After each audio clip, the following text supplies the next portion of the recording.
भारत पाकिस्तान के बीच बढ़ते तनाव के दौरान पाकिस्तान उसके आतंकी और नफरती चिंटुओं को एक बार फिर से झटका लगा है।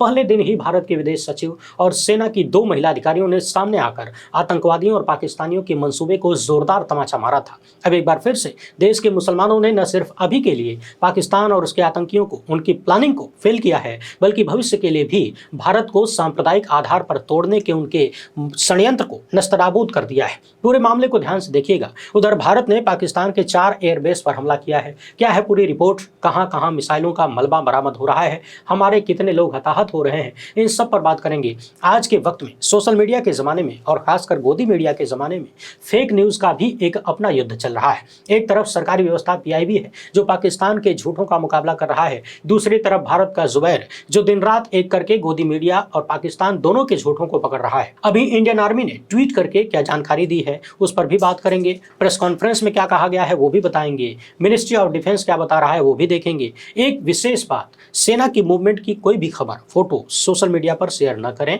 इसे लेकर एक गिरफ्तारी भी हुई है, उस पर भी चर्चा होगी। भारत के एक प्रतिष्ठित न्यूज वेबसाइट द वायर को बंद किया गया है। इसे लेकर संस्थापक संपादक ने क्या कुछ कहा है, कौन से सवाल उठाए हैं, उन पर भी चर्चा होगी। ये वाला मसला बेहद गंभीर है। अच्छा, क्या आपने कभी सुना है कि कांड करे गोलू और सजा पाए भोलू, या माफी मांगे भोलू? नहीं सुना होगा, लेकिन गोदी मीडिया के जमाने में ये हो रहा है, मुमकिन है।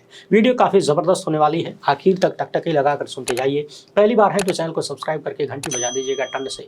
हर एक वीडियो को लाइक और शेयर करना जरूरी होता है, और इस वक्त तो ज्यादा ही जरूरी है, क्योंकि हमने आपको पहले भी बताया है आपके इस चैनल लोकहित इंडिया पर लगातार 2 स्ट्राइक दी गई है। तीसरी आने के बाद ये चैनल यूट्यूब से गायब कर दिया जाएगा, और इसे बचाने के लिए एक न्यूज एजेंसी को 18 लाख प्लस जीएसटी का भुगतान करना है। ये अमाउंट हमारे लिए बहुत बड़ा है, इसलिए आपके सहयोग की अत्यंत आवश्यकता है। स्क्रीन पर दिख रहा क्यूआर कोड या मोबाइल नंबर या फिर अकाउंट नंबर का प्रयोग करते हुए जो भी हो सके आर्थिक सहयोग भेजने का प्रयास जरूर करें। यूपीआई में कई बार दिक्कतें आ रही हैं, इसलिए कोशिश करिएगा इस क्यूआर कोड या फिर अकाउंट नंबर में ही अपना सहयोग भेजें। आप दर्शकों ने पहले भी इस चैनल को अपने दम पर बचाया है, एक बार फिर से आपकी ज़रूरत आन पड़ी है, और जिस तरीके से आप लोग समर्थन दे रहे हैं, यकीन मानिए कभी कभी आपके मैसेज देखकर आंखें भर आती हैं। कोई स्क्रीनशॉट भेजता है कि मेरे अकाउंट में 300 ही था, 100 मैंने भेज दिया। कोई स्टूडेंट जो अपने खर्चे से निकाल कर हमें सहयोग कर रहा है, कोई गृहिणी जो अपनी छोटी सी बचत से इस चैनल को सहयोग कर रही है, बचाना चाहती है, कोई दिहाड़ी मजदूर जो दिहाड़ी मिलने के बाद दुकान पे जाके हमें सहयोग भिजवा रहे हैं। ऐसे बहुत सारे लोग हैं जिन्हें ऑनलाइन पेमेंट करने या बड़ा वाला फोन चलाने नहीं आता, छोटा फोन रखते हैं, वो दूसरों के पास जाकर सहयोग लेकर इस चैनल को बचाने के लिए आगे आ रहे हैं। कोई टैक्सी ड्राइवर, कोई अन्य काम करने वाले लोग इस तरह से इस चैनल को बचाने के लिए लड़ रहे हैं। इन सभी का मैं किस तरीके से शुक्रिया अदा कर सकता हूं मुझे नहीं पता, शायद किया भी नहीं जा सकता, मगर एक भरोसा, एक विश्वास पैदा होता है कि देश में लोकतंत्र को चाहने वाले, उसमें भरोसा रखने वाले बहुत बड़ी संख्या में हैं, और ये सेनानी हैं। छाती पीट पीट कर खुद को देशभक्त बताने वाले नहीं हैं, दूसरों को गरिया कर, दूसरों को देशद्रोही बताकर अपने आप को देशभक्त साबित करने वाले नहीं हैं, बल्कि ये वो हैं जो छाती के भीतर जो हृदय है वहां से देश को प्रेम करने वाले हैं, लोकतंत्र को चाहने वाले हैं। आज सुबह ही प्रेस कॉन्फ्रेंस में विदेश और रक्षा मंत्रालय ने बताया कि पाकिस्तान लगातार मिसाइल अटैक कर रहा है। उसने हाई स्पीड मिसाइल से उधमपुर, पठानकोट, आदमपुर और भुज एयरबेस पर हमला किया है, जिससे भारत को नुकसान पहुंचा है। पाकिस्तान ने अस्पताल और स्कूलों को भी निशाना बनाने की कोशिश की, जिसे हमने नाकाम कर दिया। कर्नल सोफिया ने बताया कि ब्रह्मोस फैसिलिटी पर हमले का पाकिस्तानी दावा पूरी तरह से झूठा है। साथ ही सेना ने ऑपरेशन सिंदूर का नया वीडियो जारी किया है। सेना ने बताया है कि 8-9 मई की रात जम्मू कश्मीर और पंजाब के कई शहरों में ड्रोन हमलों के जवाब में हमने कई आतंकी लॉन्च पैड को तबाह कर दिया। यानी जब पाकिस्तान ने जम्मू कश्मीर और पंजाब के शहरों को निशाना बनाने की कोशिश की, तो बदले में भारत ने पाकिस्तान के आतंकी लॉन्च पैड को तबाह कर दिया। कर्नल सोफिया ने बताया कि एलओसी के पास बने ये लॉन्च पैड भारत के नागरिक और सुरक्षा बलों पर हमले की प्लानिंग और एग्जीक्यूशन का सेंटर थे, जिसे भारत ने अब तबाह कर दिया है। आज की प्रेस कॉन्फ्रेंस में पाकिस्तान के उन तमाम झूठे दावों पर भी खुलासा किया गया है जिनके दम पर वो अपनी पीठ थपथपाना चाहता है। इनमें से कई दावों पर हम आगे बात करेंगे, पीआईबी ने पहले ही फैक्ट चेक किया था। इसके साथ ही प्रेस कॉन्फ्रेंस में बताया गया कि पाकिस्तान का अधिकारी लगातार झूठा दावा कर रहा है कि भारत अमृतसर साहिब की ओर मिसाइल दाग रहा है। ये भारत को बांटने की कोशिश है, ये सिखों को भड़काने की कोशिश है, ये आखिरकार नाकाम हो जाएगी। वैसे एक बात ध्यान रखिएगा, हमने पिछली वीडियो में भी बताया था कि किस तरीके से पाकिस्तान के लोग, यानी पाकिस्तान की सरकार और सेना सब मिलकर भारत में सांप्रदायिक आधार पर बंटवारा करने की कोशिश कर रहे हैं। पिछले दिनों उन्होंने झूठ फैलाया कि 5 निहत्थे सिख सैनिकों को गोली मार दी गई ताकि सिखों को भड़काया जा सके। हमने उस झूठ का भी पर्दाफाश किया था, आपको दिखाया था। याद रखिए, पहलगाम मामले से ही लगातार पाकिस्तान और उसके आतंकी यही चाहते हैं कि भारत में सांप्रदायिक आधार पर बांटा जाए, और एक बार फिर से पाकिस्तान के अधिकारी लगातार झूठ बोलकर वही काम कर रहे हैं कि भारत अमृतसर साहिब की ओर मिसाइल दाग रहा है, तो किसी भी सूचना पर विश्वास न करें जो आधिकारिक न हो। इसके साथ ही प्रेस कॉन्फ्रेंस में यह भी कहा गया कि पाकिस्तानी आर्मी के प्रवक्ता कह रहे हैं कि भारतीय जनता अपनी ही सरकार की आलोचना कर रही है। तो सेना ने यह कहा कि पाकिस्तान के लिए यह आश्चर्य की बात हो सकती है, लेकिन भारत में यह खुले लोकतंत्र का सबूत है। हालांकि पाकिस्तान ऐसी चीजों का आदी नहीं है, यानी पाकिस्तान में लोकतंत्र की कमी है, इसलिए उन्हें यह बात चौंकाने वाली लग सकती है। उधर आज दोपहर अमेरिकी विदेश मंत्री मार्को रूबियो ने भारत के विदेश मंत्री सुब्रमण्यम जयशंकर से बात की। विदेश मंत्री रूबियो ने जोर दिया कि दोनों पक्षों को तनाव कम करने और गलतफहमी से बचने के लिए बातचीत का रास्ता निकाला जाए। आज सुबह सुबह भारतीय सेना ने ट्वीट करके बताया कि पाकिस्तान द्वारा ड्रोन हमले और अन्य हथियारों के साथ हमारी पश्चिमी सीमाओं पर लगातार अटैक हो रहा है। आज सुबह लगभग 5 बजे एक ऐसी ही घटना अमृतसर के खासा कैंट के ऊपर दुश्मन के कई हथियारबंद ड्रोन उड़ते देखे गए, लेकिन हमारी एयर डिफेंस यूनिट ने तुरंत ही दुश्मन के ड्रोन को घेर लिया और उन्हें नष्ट कर दिया। भारत की संप्रभुता का उल्लंघन करने और नागरिकों को खतरे में डालने का पाकिस्तान का ये प्रयास अस्वीकार्य है। हम दुश्मन के हर मंसूबे को नाकाम कर देंगे। आप यहाँ देख सकते हैं, हमारी सेना ने कुछ तस्वीरें भी शेयर की हैं। बताया है कि किस तरीके से दुश्मन देश लगातार भारत के इलाकों को टारगेट कर रहा है। दैनिक भास्कर ने विस्तार से इस मामले पर रिपोर्ट किया है और बताया है कि भारत ने पाकिस्तान के 4 एयरबेस पर हमला किया। 4 सियालकोट में आतंकी लॉन्च पैड को भी तबाह कर दिया। जम्मू शहर में पाकिस्तान के हवाई हमले जारी हैं। बीएसएफ ने शनिवार को एक वीडियो जारी किया और बताया कि पाकिस्तान के सियालकोट में आतंकी लॉन्च पैड, यानी जहां से आतंकियों को भारत में घुसपैठ कराई जाती थी, उसको बर्बाद कर दिया गया है। यह भी बताया गया है कि ड्रोन यहीं से भारत में दागे जा रहे थे। पाकिस्तान ने शुक्रवार को रात 8:45 से 11 बजे के बीच जम्मू कश्मीर, पंजाब, राजस्थान, गुजरात के 26 शहरों में 550 से ज्यादा ड्रोन दागे।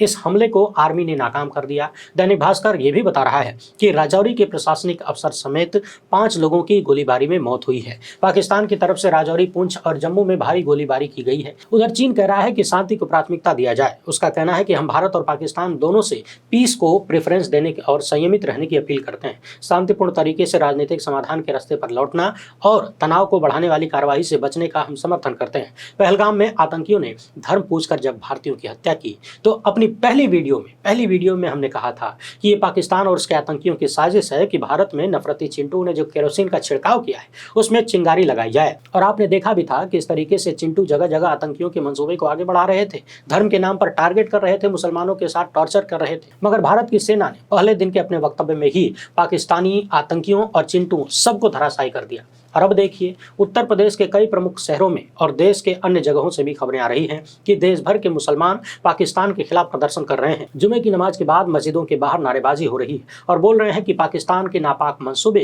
कभी पूरे नहीं होंगे। यूपी में जुमे की नमाज के बाद मुस्लिम संगठनों ने मस्जिद के सामने इंडियन आर्मी के लिए विशेष सलामी दी। अलग अलग शहरों में पाकिस्तान मुर्दाबाद के नारे लगाए। यूपी के प्रयागराज में चौक जामा मस्जिद के बाहर बड़ी संख्या में लोगों ने पाकिस्तान के खिलाफ प्रदर्शन किया। कहा कि हम भारत की सेना के साथ हर हाल में खड़े हैं, पाकिस्तान की कायराना हमले का विरोध करते हैं। वाराणसी में भी जगह जगह मुस्लिम समाज के लोगों ने सेना का समर्थन किया, पाकिस्तान की नापाक हरकत का विरोध किया तथा अपनी भारतीय सेना के लिए दुआ मांगी। कानपुर में भी नमाजियों ने सुनहरी मस्जिद के बाहर तिरंगे लहराए। सैकड़ों की संख्या में मुसलमानों ने हिंदुस्तान का जिंदाबाद और हिंदुस्तान की फौज का जिंदाबाद किया, पाकिस्तान का विरोध किया। इसी तरह आगरा के शाही जामा मस्जिद में नमाज के दौरान हिंदुस्तान की जीत की दुआ मांगी गई। नमाज के बाद मस्जिद से बाहर आते समय नमाजियों के हाथ में तिरंगा था, जबान पर हिंदुस्तान जिंदाबाद के नारे थे। सब एक साथ मिलकर भारतीय सेना का समर्थन और पाकिस्तान की कायराना हरकतों का विरोध कर रहे हैं। यानी पाकिस्तान और उसके आतंकी सांप्रदायिक स्तर पर चाहे जितना प्रयास कर लें, चाहे जितनी कोशिश कर लें कि भारत का बहुसंख्यक भारत के मुसलमानों के बारे में गलत विचारधारा बनाए, लेकिन उनके मंसूबे पर बार बार धराशायी हो रहे हैं। पहलगाम हमले के तुरंत बाद मैंने कहा था कि आतंकियों ने जो किया है वो भारत भर में हिंसा और नफरत को फैलाने के लिए किया गया। उनका टारगेट सिर्फ 26 पर्यटकों को धन पूछकर मारना नहीं, बल्कि पूरे हिंदुस्तान में सांप्रदायिक आग लगाने का था। मगर भारत की जनता ने आतंकियों की प्लानिंग को ही फेल कर दिया। वैसे पिछले दिनों भी हमने आपको दिखाया था कि किस तरीके से पाकिस्तान के सोशल मीडिया हैंडल अपनी जनता को टोपी पहनाने के लिए फर्जी खबरों का सहारा ले रहे हैं। अपने ही देश के पुराने टूटे हुए विमानों की वीडियो डालकर बताते हैं कि देखो देखो हमने भारत के विमान को गिरा दिया। इस तरह के तमाम झूठ पाकिस्तान समर्थित हैंडल पेश कर रहे हैं और अपनी जनता को भुलवाने की कोशिश कर रहे हैं। एक नया झूठ इन लोगों ने निकाला है कि भारत के एयरफोर्स की स्क्वाड्रन लीडर शिवानी सिंह को पाकिस्तान ने पकड़ लिया है क्योंकि उनका जेट पाकिस्तान में गिरा। यानी पाकिस्तानी हैंडल का दावा है कि अभिनंदन के बाद एक और को हमने पकड़ लिया है, मगर पीआईबी फैक्ट चेक ने बताया है कि यह पाकिस्तानी दावा पूरी तरह से फर्जी है। ऐसी कोई महिला अफसर पाकिस्तान के कब्जे में नहीं है। इसी तरह से एक अन्य झूठ पीआईबी ने पकड़ा है, जहां पाकिस्तान समर्थित एक ट्विटर हैंडल ये दावा कर रहा था कि उसने भारत के 400 डिफेंस सिस्टम को बर्बाद कर दिया है। ये दावा भी पूरी तरह से झूठा है। यानी पिछले दिनों भारत की सेना ने पाकिस्तान के एयर डिफेंस सिस्टम को तबाह कर दिया था। पाकिस्तान वैसा कुछ कर नहीं पा रहा है तो फर्जी खबरें से ही बदले ले रहा है। अब पाकिस्तान का एक तीसरा नया झूठ देखिए। इसने दावा किया है कि हिमालय में इंडियन एयरफोर्स की 3 जेट क्रैश हो गए। कई पाकिस्तान समर्थक सोशल मीडिया अकाउंट से ये झूठा दावा किया जा रहा है और बेचारे जो तस्वीर लगा रहे हैं वो साल 2016 की है। यानी 9 साल पुरानी तस्वीर के सहारे पाकिस्तानी जश्न मनाने बैठे हैं, छाती पीटने बैठे हैं। इसी तरह से पीआईबी ने बताया है कि अल जजीरा इंग्लिश का भी दावा है कि श्रीनगर एयरपोर्ट जम्मू कश्मीर में 10 धमाके हुए, मगर ये भी झूठा है। पीआईबी फैक्ट्स का कहना है कि केवल आधिकारिक सूत्रों पर ही विश्वसनीय सूचना के लिए भरोसा करें। इस तरह की चीजें मिसलीडिंग हैं, कंफ्यूजन पैदा करने वाली हैं। यहाँ एक बात और समझने वाली है कि एक तरफ पाकिस्तान के ट्विटर हैंडल हैं जो झूठ के दम पर अपने नागरिकों को खुश करना चाहते हैं, दूसरी तरफ भारत का गोदी मीडिया है जो एक से बढ़कर एक झूठ परोस रहा है, भारत की जनता को डरा रहा है, उनमें उग्रता पैदा कर रहा है। जो घटना हुई भी नहीं, जिसके बारे में सेना तक को मालूम नहीं, वो खबरें गोदी मीडिया चला रहा है। पहले पाकिस्तानी मीडिया ने भारत पर जवाबी कार्रवाई में रॉकेट से गोलीबारी बताकर पुराना वीडियो चलाया, पाकिस्तान के यूजर खुश हो गए। बाद में आज तक ने भी 8 मई को अपने एक शो के दौरान वही वीडियो दिखाकर दावा किया कि भारत की तरफ से मिसाइलें दागना शुरू कर दिया गया है। हालांकि चैनल ने इसे प्रतीकात्मक तस्वीर कहकर दिखाया, मगर सवाल यह है कि जो अपने आप को सबसे तेज बताता है वो इतना तेज है कि कुछ भी दिखा देगा। आप चाहें तो ऑल्ट न्यूज की वेबसाइट पर जाकर भारत पाकिस्तान मामले में कितने सारे झूठ चलाए जा रहे हैं उन सबको देख सकते हैं। और देखिए,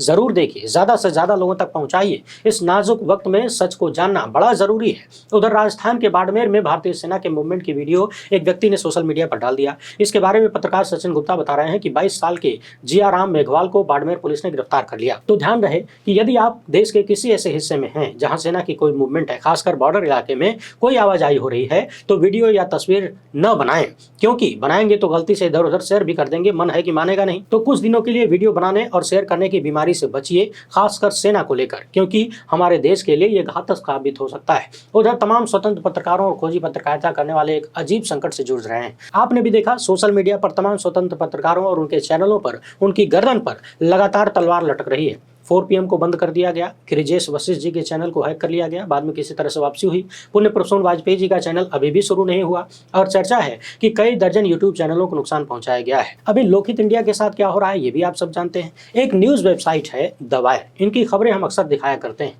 और इसलिए दिखाते हैं क्योंकि भरोसेमंद होती हैं, तथ्यपरक होती हैं, जांच के बाद सामने आती हैं, गलत होने के चांसेस न के बराबर होते हैं।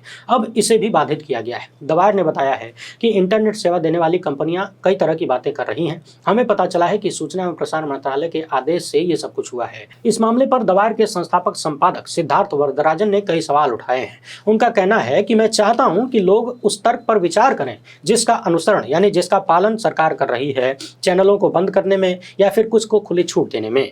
भारत के समाचार चैनलों ने कल रात घंटों तक कार्यक्रम चलाए जिसमें बताया गया कि भारतीय नौसेना को तैनात किया गया और उसने कराची बंदरगाह पर बमबारी करके उसे नष्ट कर दिया। भारतीय चैनलों ने कहानियां चलाई कि भारतीय सेना पाकिस्तान में घुस गई है। भारत के मीडिया ने कहानी चलाई कि भारत ने इस्लामाबाद पर कब्जा कर लिया है। इन्हीं लोगों ने फर्जी खबर फैलाया कि राजौरी में आत्मघाती आतंकवादी हमला हुआ है। प्रमुख चैनलों द्वारा की गई ये सभी रिपोर्टिंग न केवल फर्जी थी बल्कि भड़काऊ और उत्तेजक भी थी। स्पष्ट रूप से उसे वृद्धि यानी पाकिस्तान के पक्ष को सुनिश्चित करने के इरादे से की गई थी, जिसके बारे में भारत सरकार ने शुरू में चेतावनी भी दिया था। और आपको बता दें कि गोदी मीडिया के इस फर्जीवाड़े के बाद भारत सरकार को फिर से वही चेतावनी दोहरानी पड़ी।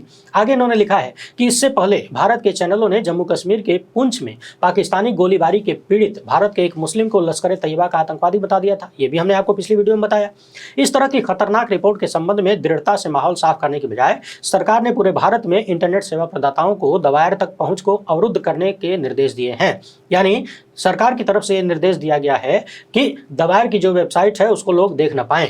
ये ब्लॉकिंग आदेश असंवैधानिक है, ये प्रेस की स्वतंत्रता और हर भारतीय के सूचना तक पहुंचने के अधिकार पर हमला है, इसे तुरंत हटाया जाना चाहिए। यानी कुल मिलाकर सरकार किस तर्क और किस हिसाब से खोजी पत्रकारिता करने वाले, सवाल करने वाले और आलोचना करने वालों और तथ्यों पर बात करने वालों को निशाना बना रही है, ये बाधाएं पैदा कर रही है, कुछ समझ नहीं आ रहा। एक तरफ देश का गोदी मीडिया बिना सिर पैर की कहानियां चलाया जा रहा है, झूठ पर झूठ परोस रहा है, लोगों को भड़का रहा है, उन्हें रोकने पूछने वाला कोई नहीं है। आज तक जैसा चैनल बार बार झूठ दिखा रहा है। इनके तथाकथित बड़े बड़े न्यूज़ एंकर बड़े बड़े झूठ परोस के चले जाते हैं, फिर किसी सामान्य से न्यूज़ एंकर को बुलवाकर माफ़ी मंगवा ली जाती है। वो भी साफ साफ ये नहीं कहता कि हमने ये वाली खबर दिखाई थी, ये झूठी थी और इसके लिए हम माफ़ी मांग रहे हैं। हम जैसे लोग बेहद छोटी टीम के साथ काम करते हैं। ये अलग बात है कि बहुत ज़्यादा मेहनत करनी होती है, मगर फिर भी कोई झूठी खबर चल जाए इसके चांसेस बहुत कम होते हैं, क्योंकि विश्वसनीय माध्यमों की खबरों को ही दिखाते हैं। अगर पुष्ट नहीं होती है तो नहीं दिखाते हैं। लेकिन गोदी मीडिया क्या करता है आप सब जानते हैं, यानी कांड करता है गोदी मीडिया, सजा मिलती है खोजी पत्रकारों को, यूट्यूब पर सवाल करने वालों को। गलती करते हैं गोदी मीडिया के बड़े बड़े लपड़झंडिस और माफी मंगवाई जाती है किसी अन्य एंकर से। मगर चिंता की बात यह है कि गोदी मीडिया के बड़े बड़े लपड़झंडिस, चाहे वो महिला हो या पुरुष, किस हद के बेहया हैं, जो 140 करोड़ से ज्यादा की आबादी वाले देश में झूठ फैलाने के बाद माफी मांगने तक नहीं आते। माफी मांगने में शर्म आती है, यानी झूठ फैलाने में शर्म नहीं आती, माफी मांगने में शर्म आती है। बहरहाल वर्तमान में चल रहे झूठों से बचना है तो मोहम्मद जुबैर के ऑल्ट न्यूज़ को देखते रहिए। हम भी लगातार यहाँ पर दिखाते रहेंगे, हमारे साथ जुड़े रहिए। एक बार फिर से आप सभी से अपील है कि चैनल को बचाने के लिए अपना सहयोग जारी रखें। इस QR कोड या फिर अकाउंट नंबर का प्रयोग करते हुए जो भी हो सके आर्थिक सहयोग भेजते रहिए, ताकि आपकी आवाज़ बची रहे, आवाज़ बुलंद रहे। हमसे जुड़ने के लिए बहुत बहुत धन्यवाद। जय हिंद।